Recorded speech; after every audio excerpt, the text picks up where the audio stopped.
positif. Konsep inti dari budaya positif itu sendiri adalah perubahan paradigma baru, belajar, kemudian disiplin positif, nilai-nilai kebijakan, kebutuhan dasar manusia, motivasi perilaku manusia, posisi kontrol guru, keyakinan kelas, dan segitiga restitusi. Untuk pembelajaran dengan paradigma baru. Pembelajaran dengan paradigma baru itu merupakan pembelajaran yang dirancang berdasarkan prinsip pembelajaran berdiferensiasi, sehingga para peserta didik itu bisa belajar sesuai dengan kebutuhannya berdasarkan tahapan perkembangan sesuai dengan teori psikolog yang modern untuk mewujudkan profil pelajar Pancasila. Kemarin sudah disinggung untuk profil pelajar Pancasila ya. Ada berapa Bapak Ibu? 6, yaitu berkebinekaan global. Terus apa lagi? Terus kreatif. Terus mandiri, mandiri. Kemudian apa lagi? Beriman dan bertakwa kepada Tuhan Yang Maha Esa dan berakhlak mulia. Ada 6. Kemudian disiplin positif. Disiplin itu sendiri berasal dari kata disiplina yang artinya itu belajar. Disiplin itu mengacu pada disiplin diri yang memiliki tanggung jawab terhadap apa yang dilakukannya berdasarkan nilai-nilai yang diyakininya. Kemudian disiplin positif itu merupakan salah satu cara penerapan disiplin yang bertujuan untuk menumbuhkan kesadaran serta memberdayakan peserta didik tanpa imbalan atau penghargaan atau reward ya, atau ancaman ataupun hukuman. Dan sebagai seorang pendidik, tujuan kita itu adalah menciptakan peserta didik yang memiliki disiplin diri sehingga mereka berperilaku mengacu kepada nilai-nilai kebajikan universal dan memiliki motivasi intrinsik dalam perubahan perilaku ke arah yang lebih baik. Jadi timbul motivasi dalam dirinya sendiri untuk ke arah yang lebih baik. Kemudian nilai-nilai kebajikan ada 3, yaitu belajar profil Pancasila yang tadi isinya beriman dan bertakwa kepada Tuhan Yang Maha Esa dan berakhlak mulia. Kemudian berkebinekaan global, gotong royong, mandiri, kreatif dan bernalar kritis. Untuk programnya itu bisa toleransi, kemudian rasa hormat, integritas, mandiri, menghargai antar sesama, antusias, empati ya, kemudian keingintahuan, kreativitas, kerjasama, percaya diri dan komitmen. Untuk keterampilan hidup atau life skill yang dikembangkan yaitu dapat dipercaya, lurus hati. Lurus hati berarti anak itu jujur ya. Kemudian pendengar yang aktif, tidak merendahkan orang lain dan memberikan yang terbaik bagi dirinya sendiri. Kemudian ada kebutuhan dasar manusia. Kebutuhan dasar manusia itu adalah segala sesuatu yang kita lakukan untuk mendapatkan apa yang kita inginkan. Seluruh tindakan yang kita lakukan itu memiliki tujuan tertentu dan semua usaha terbaik yang kita lakukan adalah dalam rangka agar kebutuhan dasar kita itu terpenuhi dengan baik. Apa saja sih kebutuhan dasar manusia? Nah, kebutuhan dasar manusia itu ada 5. Bertahan hidup ya, bertahan hidup, kemudian kasih sayang dan rasa diterima, kemudian penguasaan, kebebasan dan kesenangan.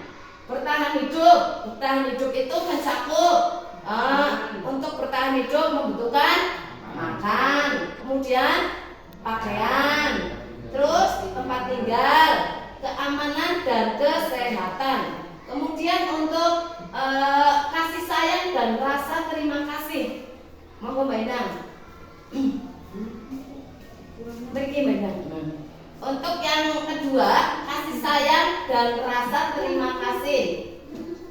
Nah, rasa diterima, dipedulikan, berbagi, kerjasama, menjadi menjadi bagian dalam kelompok itu adalah rasa kasih sayang yang dan rasa diterima. Kemudian ada rasa penguasaan. Penguasaan itu meliputi harga diri, keinginan untuk dianggap, memimpin, berprestasi, diakui dan didengar pendapatnya. Kemudian kebebasan. Kebebasan itu meliputi mandiri, kemudian memiliki pilihan mencoba hal yang baru, mampu mengendalikan arah dirinya sendiri. Kemudian kesenangan, ya, kita itu membutuhkan kesenangan. Kesenangannya itu bisa berasal dari bermain. Kemudian humor, biasanya kita sesama rekan atau sesama teman itu saling ceriwisan, ya, humor agar mendapatkan kesenangan. Kemudian antusias, kemudian tertawa. Tertawa berarti itu menandakan bahwa kita itu mendapat kesenangan atau kebahagiaan. Nah, motivasi perilaku manusia itu ada dua, yaitu motivasi dari dalam dirinya sendiri atau motivasi intrinsik, kemudian motivasi ekstrinsik atau berasal dari luar. Motivasi intrinsik itu menjadi orang yang mereka inginkan dan menghargai diri sendiri dengan nilai-nilai yang mereka percaya. Kemudian kalau motivasi ekstrinsik itu untuk menghindari ketidaknyamanan atau hukuman. Selain itu untuk mendapatkan imbalan atau penghargaan dari orang lain. Biasanya kalau mendapatkan motivasi intrinsik kan, ekstrinsik itu kan dari luar. Biasanya orang itu akan memberikan hadiah agar anak ini dapat seperti ini, ya. Ada imbalan, ada iming-imingannya, itu ekstrinsik. Kemudian di sini ada hukuman, koneksi dan restitusi. Hukuman sendiri itu tidak terencana atau tiba-tiba. Kemudian murid tidak tahu apa yang akan terjadi atau dilibatkan. Kemudian bersifat satu arah dan berupa hukuman fisik atau psikis. Nah, kemudian untuk koneksi itu meliputi terencana, disepakati sesuai dengan peraturan, murid tetap dibuat tidak nyaman, sikap guru selalu memonitor muridnya. Kemudian untuk sikap restitusinya itu proses menciptakan kondisi bagi murid untuk memperbaiki kesalahan. Proses kolaboratif yang mengajarkan murid untuk mencari solusinya sendiri. Itu untuk restitusi. Di sini kan kadang terdapat guru-guru yang kadang suka menghukum, ya. Kemudian hal yang baik itu melakukan restitusi. Restitusi sendiri itu proses menciptakan kondisi bagaimana murid dapat menyadari apa yang telah dibuatnya, kesalahan apa yang sudah mereka lakukan dan bagaimana cara mempertanggungjawabkannya. Nah, di sini ada 5 posisi kontrol guru. Yang pertama ada penghukum, kemudian pemantau, pembuat merasa bersalah, teman, dan manajer. Contoh penerapan 5 posisi kontrol. Ya, untuk penghukum contohnya siswa itu terlambat masuk ke sekolah. Nah, gurunya itu kenapa kamu terlambat, tapi tidak menyenangkan itu, gurunya langsung saja menghukum dengan ayo kamu hormat ke bendera selama 1 jam. Kemudian kamu lari-lari mengelilingi lapangan selama sebanyak 10 kali, atau kamu membersihkan WC. Itu adalah contoh penerapan 5 posisi kontrol guru yang suka menghukum. Kemudian untuk pembuat merasa bersalah, biasanya guru menggunakan kata-kata berapa kali ibu atau bapak harus memberitahu kamu itu selalu mengecewakan ibu, ya. Itu adalah contoh kalimat yang digunakan dalam pembuatan merasa bersalah. Kemudian sebagai teman, guru sebagai teman itu biasanya menggunakan kata ayo dong ikuti aturan sekolah, tolong bantu ibu sekali ini saja, ya sudah, tidak apa-apa, lain kali jangan berbuat seperti ini lagi ya. Itu adalah contoh posisi kontrol guru sebagai teman. Biasanya ini sering dilakukan ya Bapak Ibu di sekolah kita. Kemudian guru sebagai pemantau, kamu sudah melanggar peraturan sekolah, kamu tahu konsekuensinya. Setelah upacara, kamu beli atribut ya ke koperasi dan jangan diulangi lagi. Itu adalah posisi guru sebagai pemantau. Jadi memantau kesalahan dari setiap siswanya, kemudian memberikan konsekuensi atau sanksi ya. Kemudian guru sebagai manajer, yaitu biasanya kalimat yang digunakan itu kamu tahu kesalahan kamu. Kira-kira bagaimana kamu memperbaiki kesalahan kamu? Ini adalah contoh guru sebagai manajer, bahwa di dalam posisi kontrol ini yang paling ideal adalah manajer ya, manajer, karena di sini tindakan restitusinya itu muncul. Bagaimana seorang guru itu membuat muridnya itu mengakui atau merasa bersalah ya, menyadari akan kesalahannya, dan bagaimana si murid itu akan mempertanggungjawabkan kesalahannya ya. Jadi tidak menghukum, tidak menghadik, kemudian tidak membuat merasa bersalah, tetapi bagaimana si murid itu mencari solusinya terhadap masalah tersebut, dan si murid itu merasa menyadari akan kesalahannya ya, itu berasal dari dirinya sendiri. Itu kalau manajer. Kemudian kita saksikan ada 5 posisi kontrol di dalam video ini. Coba Bapak Ibu kita perhatikan ya.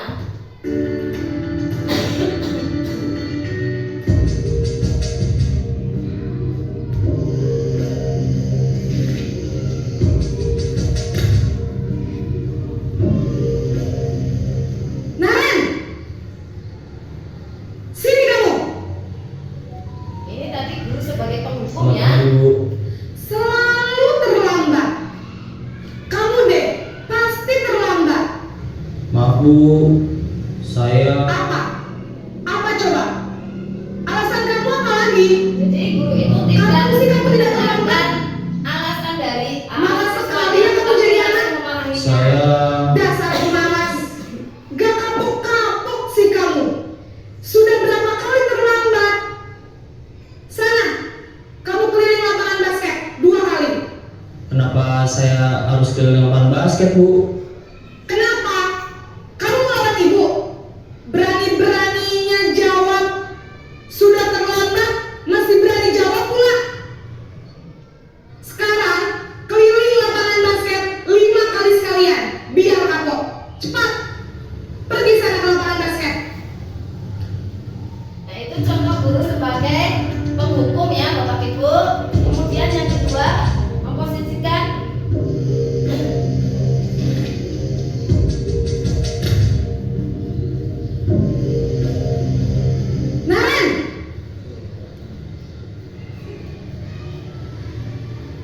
Selamat pagi, Bu. Naren, kamu kenapa terlambat lagi, nak? Ya Tuhan, Naren, kamu senang ya bikin ibu susah ya? Kalau kamu terlambat lagi, nanti ibu yang ditegur bapak kepala sekolah, nak. Disangka ibu tidak bisa membina kamu. Duh, gimana ini? Maaf, Bu. Duh, Gusti Naren, kamu suka ya kalau ibu ditegur bapak kepala sekolah? Terus, sekarang ibu harus tulis apa ini di buku absen? Ini kamu sudah sering terlambat loh. Ibu harus apa coba? Maaf, Bu. Maaf sekali. Ya sudah, lain kali jangan bikin ibu susah lagi ya, nak ya. Ibu tidak akan kuat lagi kalau kamu begini terus. Bisa jantungan kalau ibu ditegur bapak kepala sekolah. Sana cepat ke kelas. Maaf ya, Bu. Maaf sekali. Posisi pembuat rasa bersalah berbicara dengan nada tenang. Ini sikap guru memposisikan sebagai seorang teman terhadap siswanya. Naren,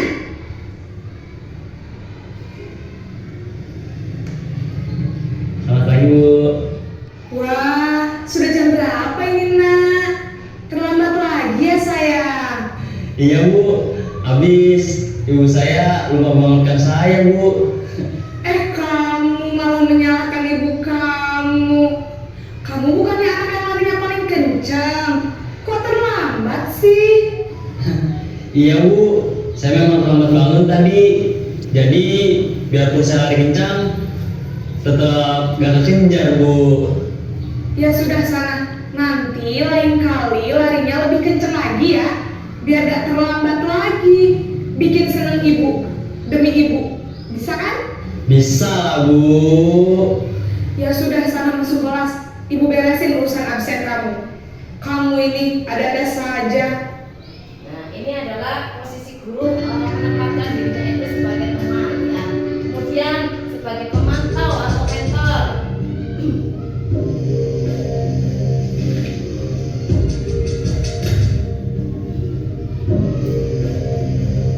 Naren,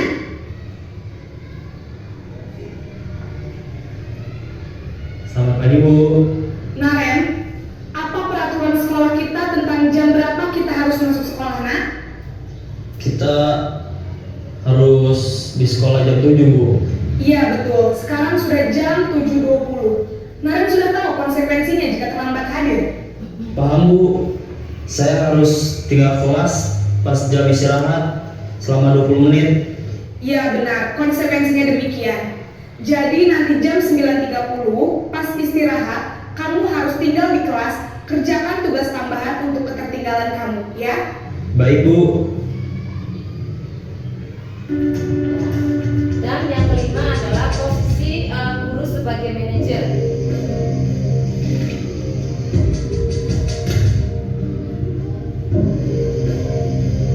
Naren,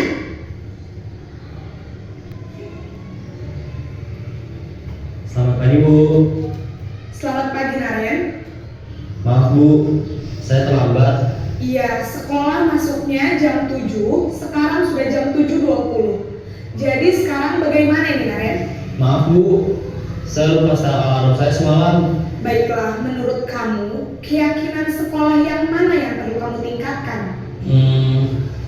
Menghargai diri sendiri dan orang lain mungkin ya Bu. Setuju. Jadi, apakah Naren meyakini prinsip saling menghormati tersebut? Iya Bu, saya meyakininya.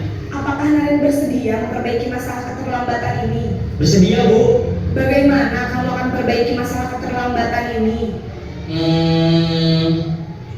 Saya akan coba untuk tidak lupa menyetel alarm saya Bu. Baik, kalau Naren lupa menyetel alarm di rumah, ada orang yang kira-kira bisa bantu mengingatkan tidak? Ada Bu, kakak saya, Kak Emma. Ada lagi selain Kak Emma? Selain Kak Emma, ada ibu saya. Baik, jadi yang mengingatkan Naren adalah Kak Emma dan ibu kamu ya? Kira-kira akan mulai start alarm kapan nih Naren? Setelah pulang sekolah, akan segera saya lakukan. Baik, jadi Naren akan setel alarm untuk bangun besok pagi dan akan diingatkan oleh kakak dan ibunda Naren ya. Ada lagi yang mungkin perlu dilakukan Naren agar tidak terlambat bangun lagi? Tidak ada Bu. Baik Naren, terima kasih untuk kerjasama kamu. Sekarang kamu perlu kembali ke kelas untuk belajar. Baik Bu, terima kasih. Nah, di sini posisi guru yang terakhir adalah sebagai manajer, di mana guru itu membuat siswanya atau muridnya itu merasa mengakui ya, sadar atas kesalahannya, kemudian mempertanggungjawabkan untuk memperbaiki keadaannya dari kesalahan tersebut menjadi yang lebih baik lagi. Kemudian kita lanjutkan. Dari kita tadi sudah melihat video ya, dari kelima posisi kontrol tersebut. Saya kecewa sekali dengan kamu. Itu termasuk posisi kontrol apakah? Membuat merasa bersalah. Membuat merasa bersalah. Ya, kalimat seperti ini biasanya itu disampaikan kepada anak ya, sehingga anaknya itu merasa dirinya itu bersalah. Kemudian yang kedua, kamu tidak pernah benar melakukannya. Itu kira-kira posisi kontrol apa? Memantau Bu. Memantau ya. Tepuk tangan dong Bapak Guru.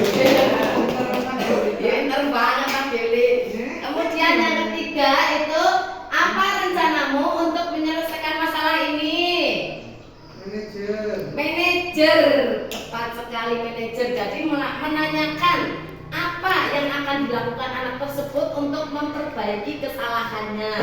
Kemudian, ayolah lakukan demi ibu, nak. Itu berarti apa? Teman? Teman. Tepuk tangan buat betul T. Nyimak ya.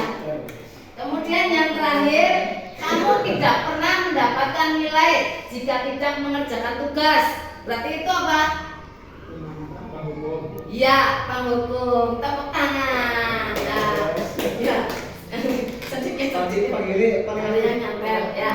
Kenapa kita membuat keyakinan kelas, bukan aturan atau peraturan kelas? Kenapa Bapak Ibu?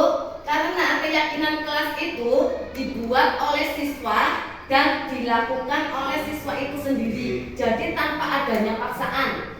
Berbeda dengan peraturan atau aturan. Kalau aturan itu biasanya dibuat oleh salah satu pihak, baik itu dari sekolah ataupun dari gurunya sendiri, dan yang melaksanakan itu muridnya. Jadi peraturan dibuat oleh guru, dilaksanakan oleh murid. Berbeda kalau keyakinan, kita itu dari siswa yang membuat keyakinan kelas sendiri. Misalnya datang tepat waktu, kemudian boleh bermain bola asal di halaman sekolah. Berarti artinya di dalam kelas itu tidak boleh bermain bola, ya. Dan keyakinan kelas itu dibuat dengan kalimat positif. Jadi tidak menggunakan kata-kata negatif seperti tidak boleh buang sampah sembarangan, tapi menggunakan buanglah sampah pada tempatnya. Ya, ini yang kemarin sudah dilaksanakan di kelas 5 ya Bapak Ibu, dan semoga keyakinan kelas ini juga dapat diterapkan di kelas-kelas yang lain. Kemudian pembentukan keyakinan kelas itu bersifat abstrak, kemudian berupa pertanyaan universal, dibuat dalam pernyataan positif sedikit saja agar mudah diingat siswa. Jadi keyakinan kelas itu dibuat jangan banyak-banyak, apalagi kalau kelas rendah ya, cukup 3-4 saja untuk keyakinan kelasnya. Kemudian semua warga sekolah atau warga kelas dilibatkan saat membuat keyakinan kelas. Jadi siswanya ya, siswa dan guru itu hanya menjembatani siswa dalam membuat keyakinan kelas. Yang membuat tetap siswanya dan yang melaksanakan pun siswanya. Jadi tidak ada paksaan. Kemudian ada segitiga restitusi di dalam budaya positif, yaitu suatu proses dialog yang dijalankan oleh guru agar dapat menghasilkan murid yang mandiri dan bertanggung jawab. Di dalam segitiga restitusi ini ada 3 tahapan, yaitu menstabilkan identitas, kemudian memvalidasi tindakan yang salah, dan menanyakan keyakinan kelas. Kemudian untuk menstabilkan identitas, yaitu contohnya berbuat salah itu wajar. Ini kalimat-kalimat yang dapat digunakan. Kemudian tidak ada manusia yang sempurna. Bisa menggunakan kata ibu juga pernah melakukan itu. Nah, ibu tidak mau mencari siapa yang salah, tapi di sini ibu ingin mencari solusi dari permasalahan ini. Kemudian kamu berhak merasa begitu. Ini adalah kalimat-kalimat yang dapat digunakan dalam menstabilkan identitas. Kemudian memvalidasi tindakan yang salah. Kamu pasti punya alasan mengapa kamu melakukan hal itu. Selain itu juga, padahal kamu bisa melakukan yang lebih buruk dari ini ya. Kemudian kamu patut bangga karena telah melindungi sesuatu yang penting buatmu. Dan kalimat yang selanjutnya, kamu melakukannya karena mempertahankan sesuatu yang penting bagimu. Ini adalah kalimat-kalimat yang dapat digunakan dalam memvalidasi tindakan yang salah. Kemudian menanyakan keyakinan. Di sini untuk menanyakan keyakinan, apa keyakinan kelas kita? Kemudian nilai-nilai apa yang telah disepakati bersama teman-teman kalian? Kemudian seperti apa gambaran sebuah kelas yang ideal menurut kamu? Dan kata yang lain adalah kamu ingin menjadi orang yang seperti apa? Ini kalimat yang dapat digunakan untuk menanyakan keyakinan kelas apabila memang terdapat anak yang melanggar keyakinan kelas. Nah, dalam penerapan program disiplin positif itu hendaknya guru memiliki standar kepribadian profesional dan sosial yang baik, di mana guru itu mampu merefleksikan dirinya dalam posisi kontrol saat ini, bagaimana perjalanan dirinya sebagai AMO atau manajer yang menurut muridnya itu menjadi insan yang mandiri, merdeka, dan bertanggung jawab. Bagaimana? Sekian presentasi dari saya. Apakah ada yang ingin ditanyakan? Ada yang ingin ditanyakan? Saya dulu Ya Pak Gili, Pak Gili. di poin yang panjenengan. Pak Gili menyimak banget Pak Gili. Terus di poin yang panjenengan apa tadi itu terdapat kata-kata posisi kontrol. Itu apa saja itu? Ya, posisi kontrol itu bisa menggunakan segitiga restitusi ya. Segitiga restitusi itu yang pertama menstabilkan identitas, kemudian memvalidasi tindakan yang salah dan menanyakan keyakinan. Bagaimana Pak? Apakah ada yang mau ditanyakan dari hal itu? Oke ya, lagi ini saya sebagai wali kelas rendah itu sudah sering kadang membuat siswa kelas, tapi yang namanya anak kadang sudah menaati pada kelas, tapi beberapa kemudian mereka selalu lupa sehingga melakukan pelanggaran yang sudah disepakati. Itu solusinya bagaimana? Ya, itu berarti jenengan bisa menggunakan 5 posisi kontrol tadi, yaitu sebagai apa tadi 5 posisi kontrol? Sebagai penghukum, sebagai pemantau, pembuat rasa bersalah, sebagai teman atau sebagai manajer. Tetapi di sini yang paling ideal adalah sebagai apa Pak Yuli tadi? Manajer lah. Bagaimana sikap guru itu memposisikan dirinya itu sebagai manajer agar anak itu menyadari akan kesalahannya dan bertanggung jawab terhadap sikap yang sudah dilakukan tadi. Begitu Pak Yuli. Ada yang lain? Saya lagi bertanya. Ya, 5 posisi kontrol dulu ya Bu. Ini kita kan mengajar di SD terutama. Nah, 5 posisi kontrol otomatis kan dari segi psikologi anak dari kelas 1 sampai kelas 6 kan yang berbeda ya Bu. Kalau di SD ya Bu. Ya. Nah, kalau di SD sendiri berarti mana yang ideal untuk anak kelas bawah, maksudnya 1, 2, 3 dan 4, 5, 6 Ya. gitu Bu. Kalau untuk posisi kontrol ini tidak ditentukan untuk kelas tinggi dan kelas rendahnya, tetapi kita sama-sama kalau menyebut ideal itu tetap di posisi yang manajer, karena kalau di posisi penghukum nanti anak akan timbul rasa trauma, kemudian pendendam itu ya kalau penghukum. Kemudian kalau pemantau itu kan juga memberikan sanksi setelah kamu tadi nggak memakai atribut, nanti kamu beli ya atribut di sekolahannya kalau punya uang, kalau tidak. Kemudian untuk teman itu biasanya siswa itu malah justru kelewat batas lewat batas jadi kurang menghargai gurunya karena menganggap sebagai teman sendiri. Kemudian untuk membuat merasa bersalah ya nanti siswanya juga bisa minder, kemudian intinya di hatinya saya kok ini ya, jadi murung lah anaknya lah ya. Jadi tetap yang digunakan itu sebagai manajer, ya itu yang ideal karena di sini baik siswa kelas rendah, siswa kelas tinggi pastinya itu kan pernah lah ya melakukan sebuah kesalahan, apalagi kita juga itu pernah kan sebagai manusia melakukan kesalahannya. Jadi tidak ada patokan untuk kelas tinggi dan kelas rendah. Kita itu sama-sama saling menuju untuk menjadi guru.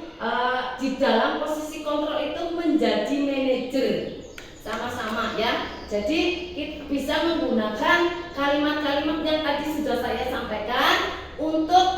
membuat anak itu merasa mengakui atas kesalahannya, menyadari kesalahannya sendiri dari dalam dirinya sendiri, ya, bukan dari luar, bukan dari paksaan, ya, tapi menyadari kesalahannya dari dirinya sendiri, ya, dengan kita menerapkan posisi kontrol sebagai manajer.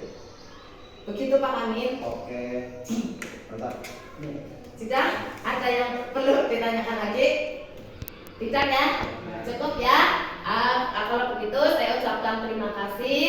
Sekian diseminasi yang budaya positif yang saya paparkan. Apabila banyak kesalahan, saya mohon maaf yang sebesar-besarnya. Assalamualaikum warahmatullahi wabarakatuh. Waalaikumsalam warahmatullahi wabarakatuh.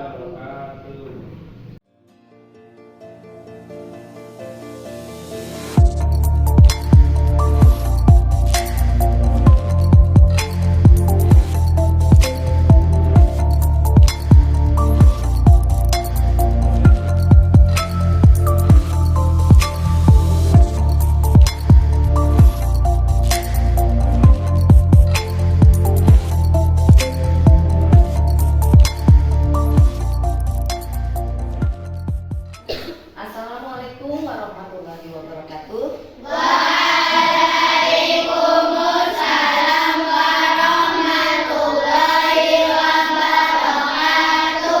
Selamat pagi anak-anak. Pagi. Ayo, nggak kompak. Selamat pagi anak-anak. Nah, masih semangat ya, anak-anak. Hari ini kalian sehat semuanya? Maaf, Bu Guru suaranya agak kurang keras mungkin ya, karena Bu Guru sedang batuk ya, agak sedikit serak. Ya anak-anak, hari ini kita akan membuat keyakinan kelas. Apa sih itu keyakinan kelas, Bu Guru? Ya, keyakinan kelas adalah keyakinan yang kita sepakati bersama. Aturan yang kalian buat sendiri, kemudian kita sepakati bersama-sama sebagai aturan di kelas ini, dan nantinya akan kalian laksanakan dengan penuh tanggung jawab. Jadi aturan yang kamu buat sendiri dan kamu patuhi sendiri. Ya, baik anak-anak. Contohnya seperti ini ya. Bu Guru akan mencontohkan membuat aturan kelas ini. Misalnya datang ke sekolah tepat waktu. Kalau Bu Guru membuat aturan seperti itu, kira-kira kalian setuju atau tidak?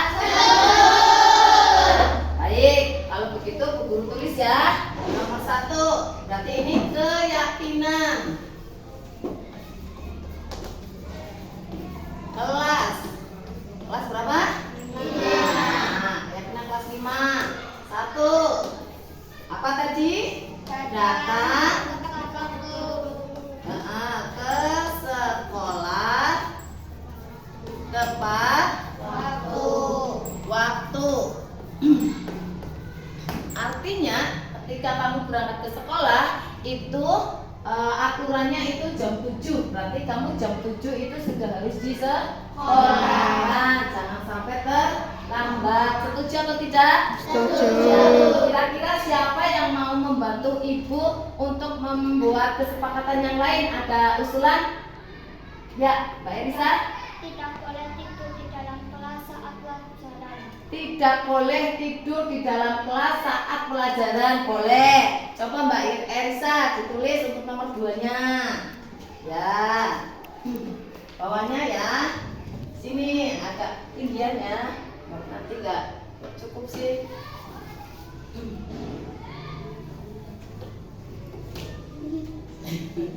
Taruh sini aja punya penghapusnya. Tidak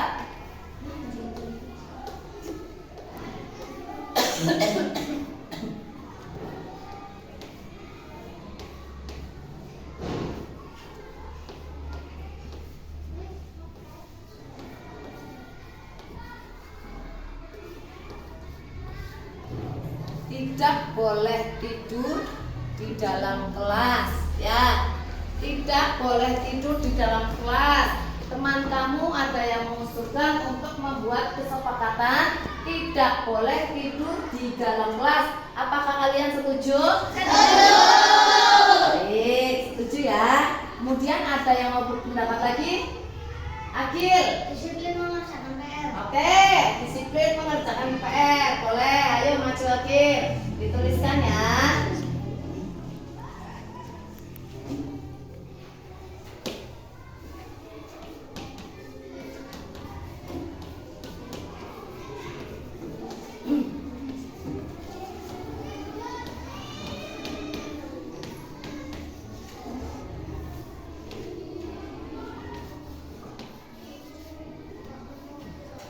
Ya, disiplin mengerjakan PR. Apakah kalian setuju?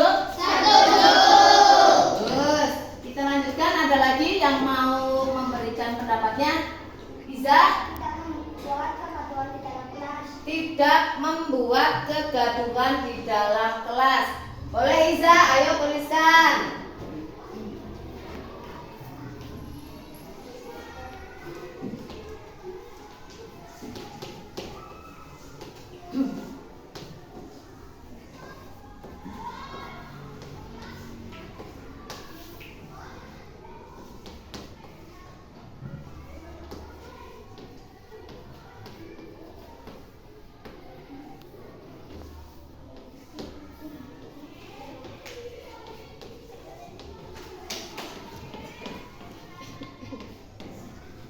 Ya, tidak boleh membuat kegaduhan di dalam kelas. Setuju atau tidak? Setuju. Kalau misalkan tidak setuju dengan pendapat temannya juga tidak apa-apa. Nanti kita diskusikan lagi. Setuju? Setuju. Setuju. Berarti tinggal ada lagi untuk kesepakatan kelas yang lain. Mbak Nila Ayusari. Tidak boleh merusak fasilitas Tidak boleh merusak fasilitas kelas. kelas. Boleh, ayo tulis Mbak Ayu.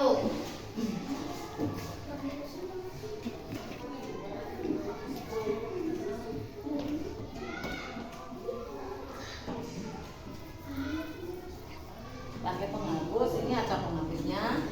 Tidak boleh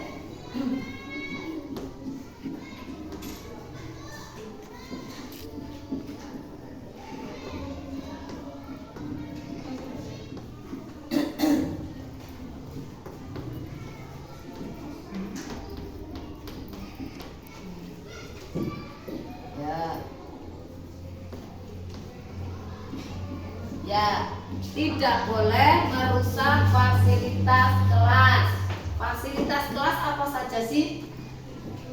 Meja, kursi, papan tulis.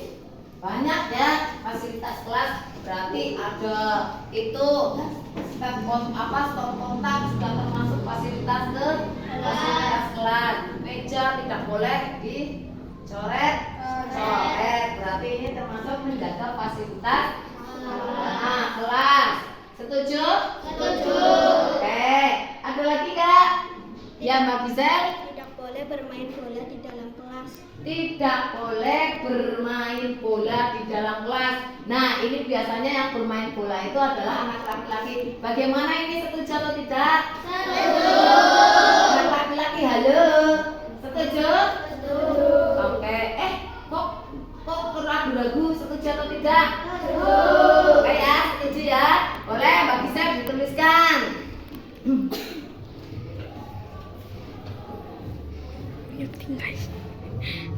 Apa tadi yang tidak boleh? Bermain bola di dalam kelas.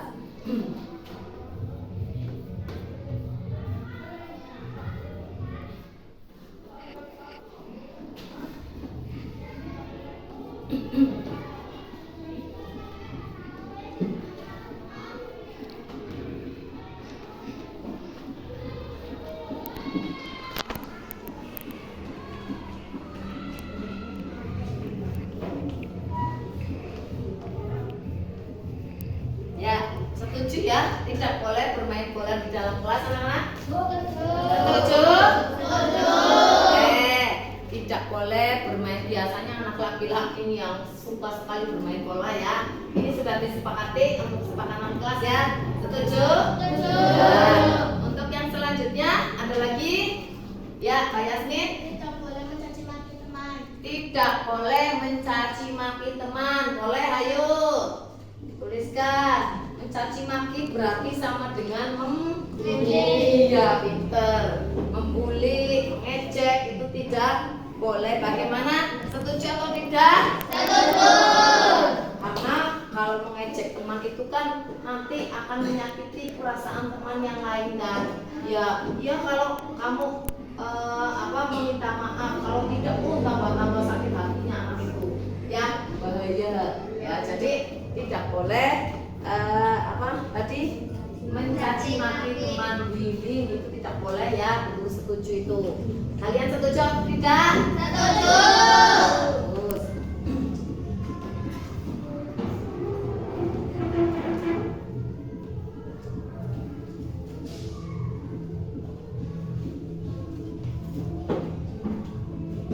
Ya, tidak boleh mencaci maki teman. Ada lagi yang lain? Ya, Tiar. Tidak boleh membawa sampah di dalam latihan kelas. Nah, ini bagaimana kalian biasanya? Hati-hati, Mas. Bahir patah. Oh, ya udah. Nanti diganti ya. Kamu duduknya bersama Yasmin dulu. Ya, duduknya bersama Mbak Yasmin dulu. Ya. Apa tadi Mas Tiar? Tidak boleh membawa sampah di dalam latihan kelas. Iya, tidak boleh membuang sampah di dalam laci atau kelas. Setuju atau tidak? Setuju. Setuju ya, karena untuk menjaga apa? Kebersihan. Kebersihan adalah pangkal kesehatan. Ya, semakin kelas kita itu bersih, maka akan semakin nyaman untuk belajar kalian. Ya, anak-anak. Jadi, setuju ya? Setuju. Oke.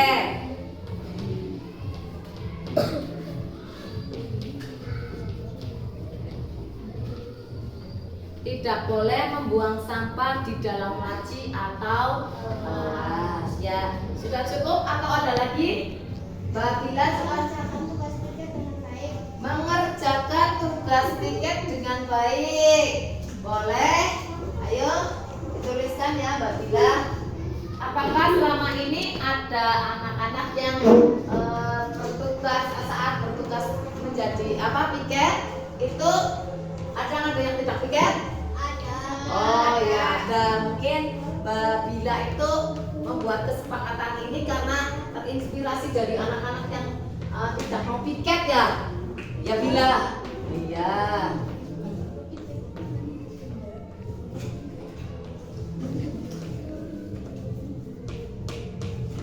Oke, mengerjakan tugas piket dengan baik. Kira-kira ada lagi yang mau itu? Ada lagi? Tidak ada, Bu. Sudah cukup? Baik, kalau sudah cukup. Sudah cukup anak-anak? Sudah. Apa ada lagi? Tidak ada, Bu.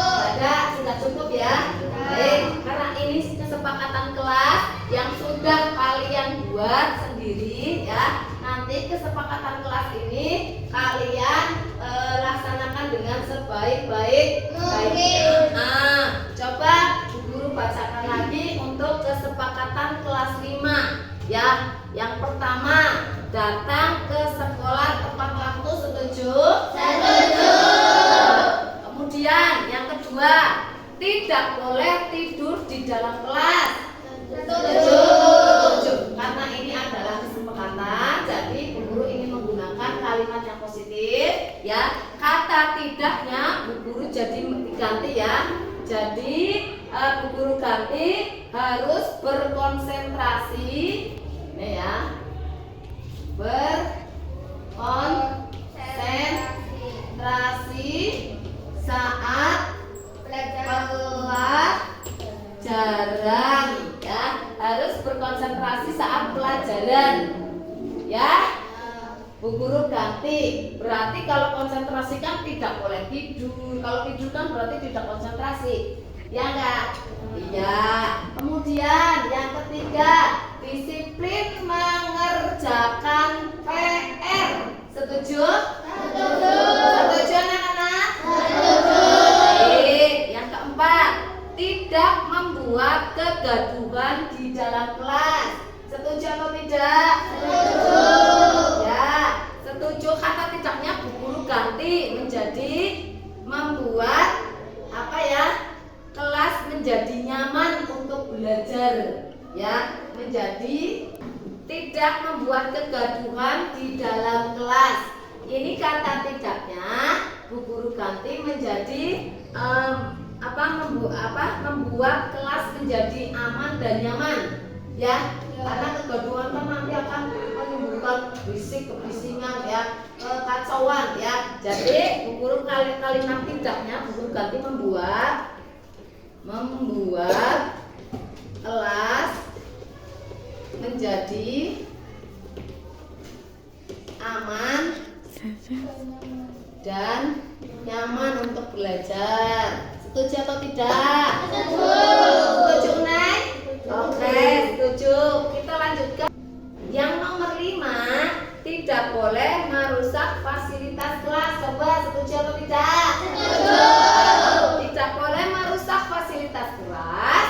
Kata tidaknya Bu Guru ganti ya menjadi apa? Menjaga fasilitas kelas dan sekolah.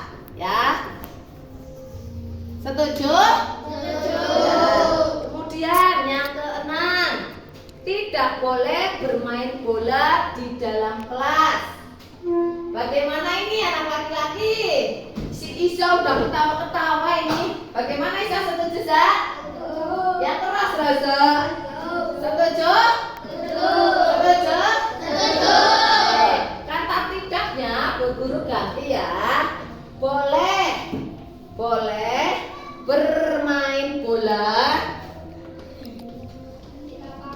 ya di halaman sekolah.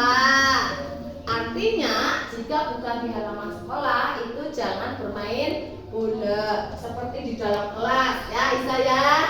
Ya, oke. Kemudian yang ketujuh, tidak boleh mencaci maki teman. Ayo, setuju atau tidak? Setuju.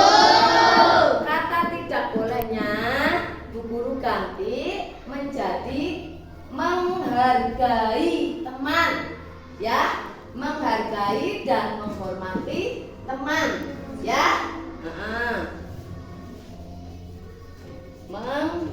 Menghargai dan menghormati ya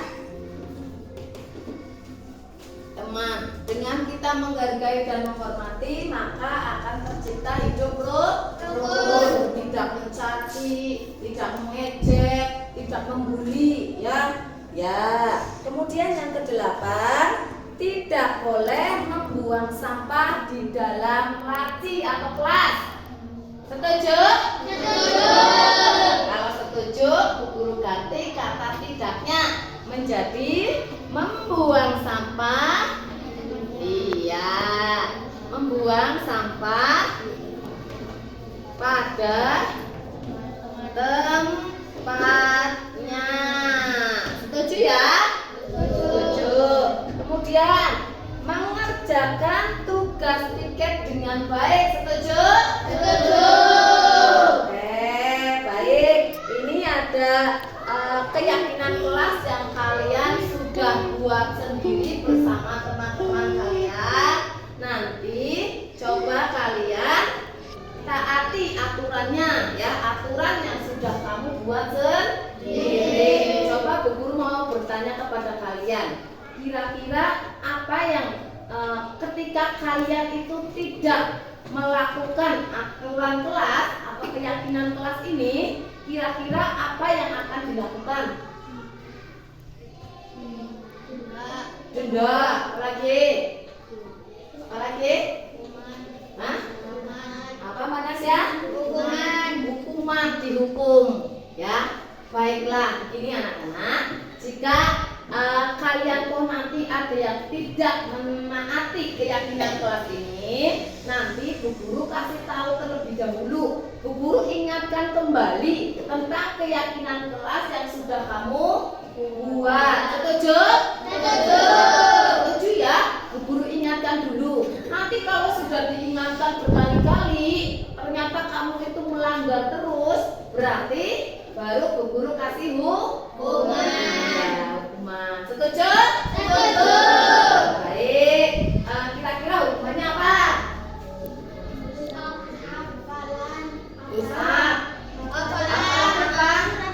Hafalan surat pendek. Oke ya. Kalau tidak sudah diingatkan berkali-kali, kamu tetap melanggar keyakinan kelas yang sudah kamu buat dan sudah disepakati bersama teman-teman kalian, berarti nanti kalau sudah diingatkan itu diulangi kembali, disuruh menghafalkan surat pendek. Begitu? Setuju anak-anak? Setuju. Kita baca bersama-sama. Keyakinan kelas 5. 1. Datang ke sekolah tepat waktu. 2. Berkonsentrasi saat pelajaran. 3. Disiplin mengerjakan PR. 4. Membuat kelas menjadi aman dan nyaman. 5. Menjaga fasilitas kelas dan sekolah. 6. Boleh bermain bola di halaman sekolah. 7. Menghargai dan menghormati teman. 8. Membuang sampah pada tempatnya. 9. Mengerjakan tugas piket dengan baik. Ya, ini nanti kalian, ini sudah disepakati ya untuk keyakinan kelas. Sepakat? Sepakat. Baiklah, kita tepuk tangan untuk kita semua terlebih dahulu. Assalamualaikum warahmatullahi wabarakatuh. Nama saya Nasa Sabila. Saya siswi kelas 5 SDN Fakultas 04. Saya baru saja membuat keyakinan kelas bersama teman-teman. Saya menjadi paham. Semoga saya dan teman-teman dapat melaksanakannya dengan baik. Wassalamualaikum warahmatullahi wabarakatuh.